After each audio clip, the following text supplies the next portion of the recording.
Hello friends, today I am going to explain about the verb. What is verb? Verb is basically an action what a subject does. जो भी एक sentence में व्यक्ति जिस action को वो करता है उसे हम क्या बोलते हैं? वर्ब। वर्ब दो प्रकार की होती हैं, एक होती है जो एक्शन करती है और एक होती है जो आपको स्टेट बताती है, जैसे कि इज, आर, एम, वाज, वर। ये सब कौन सी वर्ब हैं जिन्हें इंडिया में हम हेल्पिंग वर्ब कहते हैं। ये बेसिकली हमें स्टेट के बारे में बताती है, जैसे कि I am in the front of camera. ये सिर्फ ये बता रही है कि मैं कैमरे के फ्रंट में। ये हमें ये नहीं बताती कि हम एक्शन क्या कर रहे हैं, ये हमें ये बताती है कि हम किस स्टेट में हैं। जैसे कि मैं कैमरा के सामने हूँ, I am in the front of camera, तो मैं कैमरा के सामने हूँ, ये सिर्फ ये बता रही है। ये नहीं बता रही कि मैं बोल रहा हूँ। जो बोल रहा हूँ वो हमारा मेन एक्शन है, ये उसको नहीं बताती। ये सिर्फ ये बताती है कि मैं किस स्टेट में हूँ।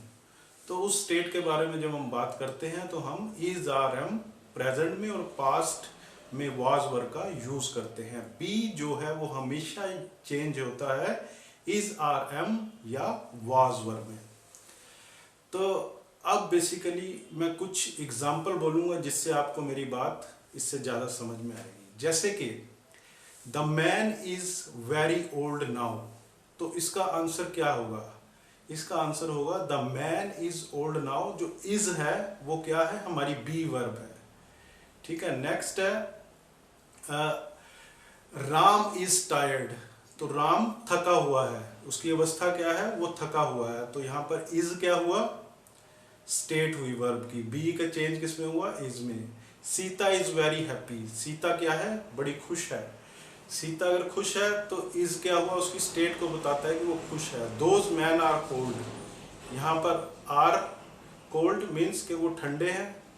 माई cat is very pretty, those flowers are red. I am tired, Rajeev was unhappy, the boys were hungry, the teacher is kind, the wood cutter was honest. इन सब सेंटेंसेस में अब आप देखेंगे तो कहीं पर भी आपको एक्शन वाली वर्ब नहीं दिखेगी, सिर्फ स्टेट दिखेगी। कि जैसे द टीचर इज काइंड, तो टीचर क्या है? दयालु है, उसकी वो स्टेट है। The wood cutter was honest, तो उसकी स्टेट क्या है? वो ऑनेस्ट है। तो अब complete the sentences with part of the verb B. अब आपने इनको फिल करना है। The first one is the woodcutter dash very happy, the fairy said you dash honest, I dash glad that you are here, my sister dash very clever, the flowers dash pretty. Complete these sentences with the verb.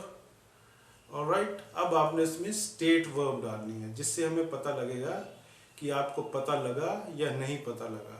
इनके answer is, are, M में होंगे। इनको आप complete करो और इनके answer सब यहाँ से आपने मैच करने हैं। Okay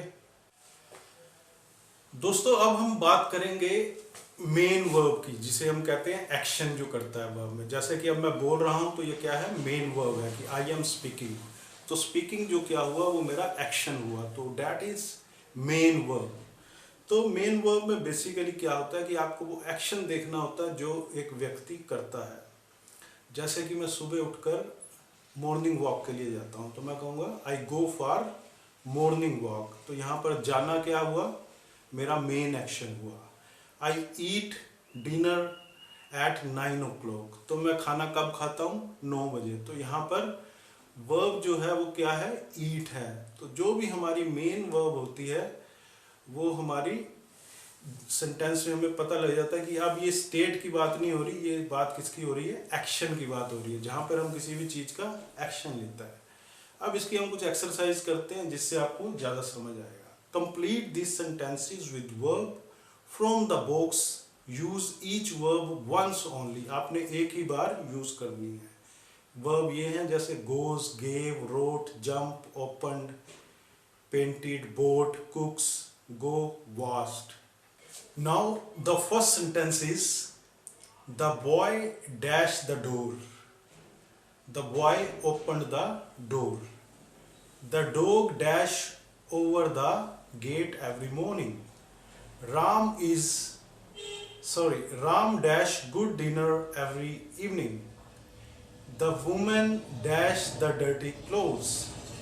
The airplane dash from Chandigarh to Delhi. I dash these apples at the shop. We dash to school every day. The chemist dash the man a bottle of medicine. The teacher dash the words on the blackboard. तो अब इन सारे sentences को आपने box में से एक verb लेनी है और उसके बारे में देखना है कि कौन सा वर्ब इसमें फिट आएगा। जैसे जैसे चीजें इसमें फिट आती रहेंगी और अगर आपको पता लगता रहेगा, it means you are learning something. Next है I dash the picture on the wallpaper. तो इस तरीके से आप इन सेंटेंसेस को लिखेंगे। आपने ऊपर से एक ही वर्ब को सिर्फ एक ही बार यूज करना है, एक वर्ब दोबारा यूज नहीं होगी। तो अब जो मेन वर्ब है उससे आपको पता लग जाएगा कि मेन वर्ब का यूज किस तरीके से होता है।